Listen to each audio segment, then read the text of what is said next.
நீங்க மாலை போடக்கூடாது. புனிதமான இடம்.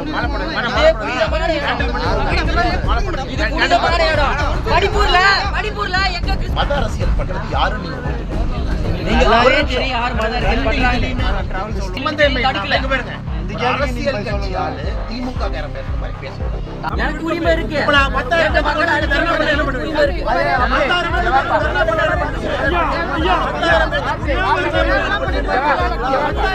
பாப்பிரெட்டிப்பட்டி அருகே பாஜக தலைவர் அண்ணாமலை மாதா சிலைக்கு மாலை அணிவிக்க கூடாது என இளைஞர்கள் எதிர்ப்பு தெரிவித்ததால் அப்பகுதியில் பரபரப்பு ஏற்பட்டது. தர்மபுரி மாவட்டம் பாப்பிரம்பட்டி பகுதியில் தமிழக பாஜக தலைவர் அண்ணாமலை எண்மண் எண்மக்கள் தலைப்பில் நடைபயணம் மேற்கொண்டார். இதற்கு முன்பதாக பொம்மிடி அருகே உள்ள பள்ளிப்பட்டியில் லூர்து அன்னை ஆலயத்தில் உள்ள மாதா சிலைக்கு மாலை அணிவிப்பதற்காக ஆலயத்திற்குள் சென்றார்.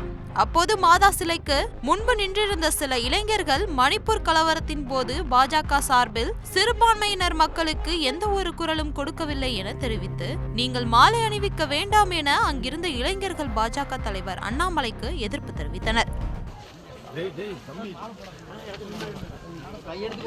நீங்க மாலை போடக்கூடாது.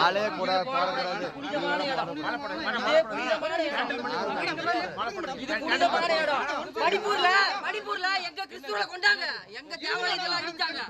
போடக்கூடாது.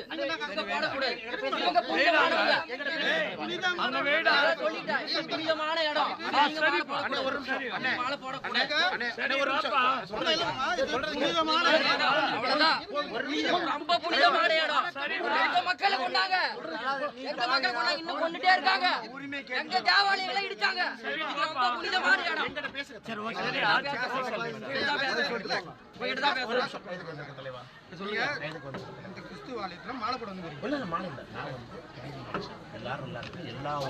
எல்லாரும் நல்லா இருக்கு.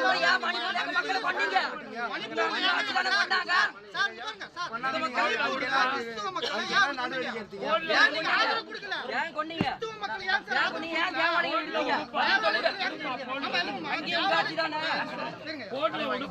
கேள்வி கேட்டீங்க,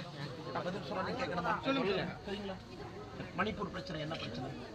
கிறிஸ்துவ பிரச்சனை கிடையாது. அது எந்த பிரச்சனையா இருந்தாலும் சரி, மக்களை கொண்டது தப்பு. தேவாலயம் தப்பு. சொல்றது கேளுங்க. ரெண்டு ட்ரைபல்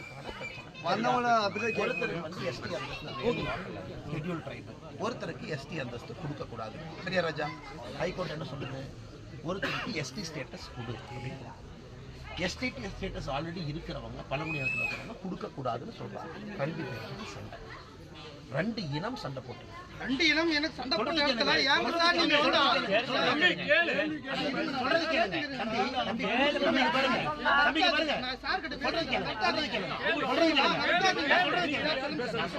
எல்லாத்துக்கும் தெரியும். ரெண்டு கம்யூனிட்டியிலுமே இந்துக்கள் இருக்கிறாங்க, கிறிஸ்டியன் இருக்கிறாங்க. நீங்க புரிஞ்சுக்க, இங்க மத அரசியல் பண்றது யாரும் நீங்க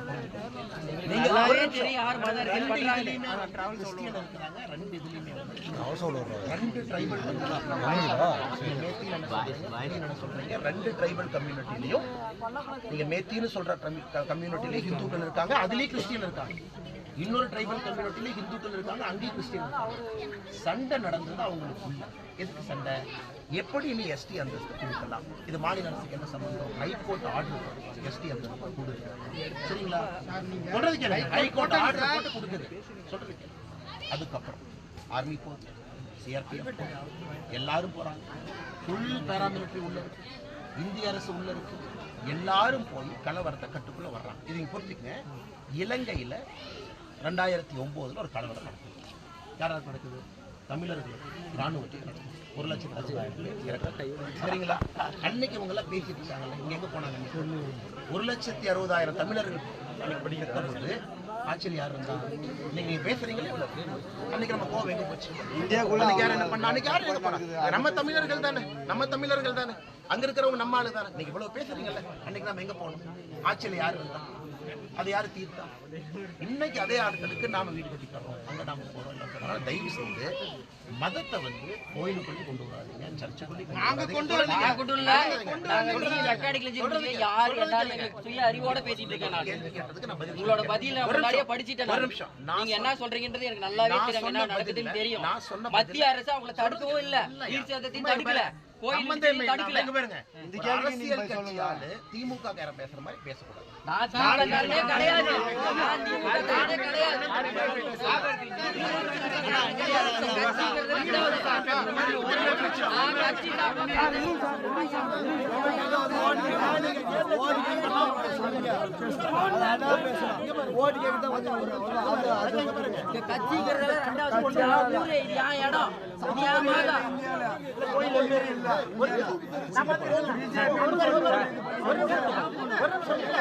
சர்ச்சு உங்க பேர்ல இருக்கா?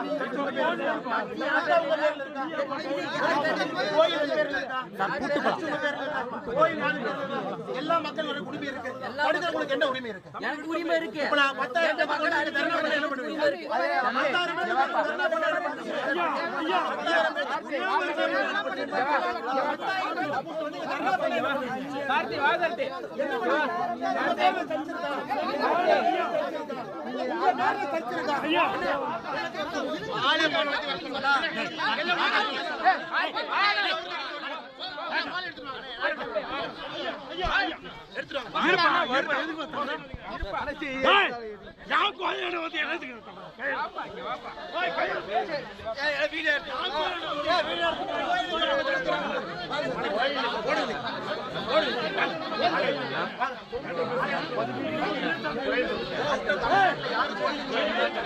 என்ன மாலை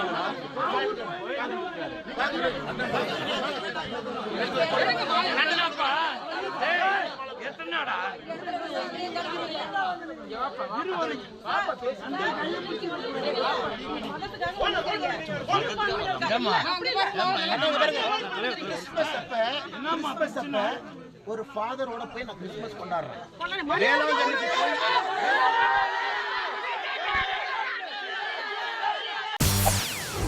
செய்திகளை உடனுக்குடன் தெரிந்து கொள்ள உடனே சப்ஸ்கிரைப் பண்ணுங்க.